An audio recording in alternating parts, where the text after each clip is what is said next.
लेकिन अगर उसमें कई कुछ कारणों में समय पे शादी ना होना, जो बच्चे हैं वो इस कार्यक्रम में भाग लेके लोगों से मेल मिलाप करके, कई लोग अलग अलग देश और विदेश में बैठे हुए रहते हैं और उनको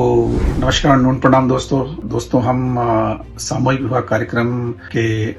लाभ और उसके फायदे के बारे में बात कर रहे थे। हमने अभी तक कई फायदे पे बात की थी, जिसमें कन्या भ्रूण हत्या पे रोकथाम, बाल विवाह, दहेज प्रथा पे रोकथाम, समाज का पैसा, धन, ऊर्जा, संसाधन बचते हैं और उसके अलावा अमीर और गरीब के बीच की दूरी कम होती है और गरीब माता पिता को सम्मान के साथ में जीने में भी मदद मिलती है। इसके अलावा एक आखिरी फायदा है जो मैं बताना चाहूंगा, ये काफी महत्वपूर्ण भी है। इस प्रकार के सामूहिक विवाह सम्मेलन होते हैं और जो परिचय सम्मेलन होते हैं, उनके फायदों में से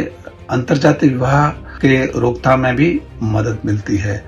आजकल आप देखेंगे अंतरजातीय विवाह के कई कारण होते हैं, लेकिन अगर उसमें कई कुछ कारणों में समय पे शादी ना होना, समाज में योग्य वर वधू का लोगों को पता ना होना, जब इस टाइप के जब प्रोग्राम होते हैं तो साल में एक बार या एक रेगुलर समय में होते हैं, तो माता पिता और जो बच्चे हैं वो इस कार्यक्रम में भाग लेके लोगों से मेल मिलाप करके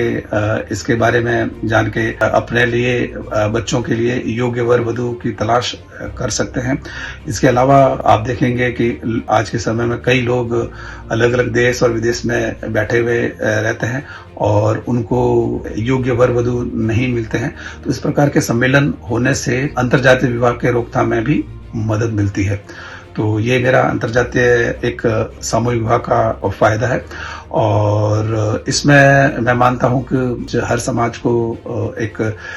रेगुलरली करना चाहिए, तो उसके कई फायदे हैं और मैं मानता हूँ कि बच्ची का होना बहुत जरूरी है समाज में और इस अंतरजातीय विवाह जो होते हैं उसमें ये भी उसकी भी रोकथाम करने में इस सामूहिक विवाह कार्यक्रम से मदद मिलती है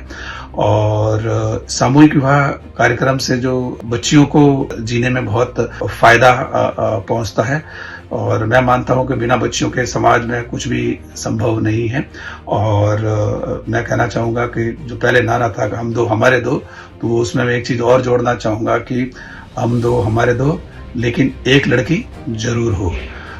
तो दोस्तों ये सामूहिक विवाह कार्यक्रम पे मेरे विचार थे। इसके अलावा आपको भी कुछ और फायदे हो तो मुझे जरूर बताइएगा और मैं चाहता हूं कि जैसे मैंने बताया हर समाज में ये होने चाहिए समय समय पर, और इसके लिए जो भी सहयोग मेरी तरफ से होगा मैं अवश्य करूंगा। धन्यवाद।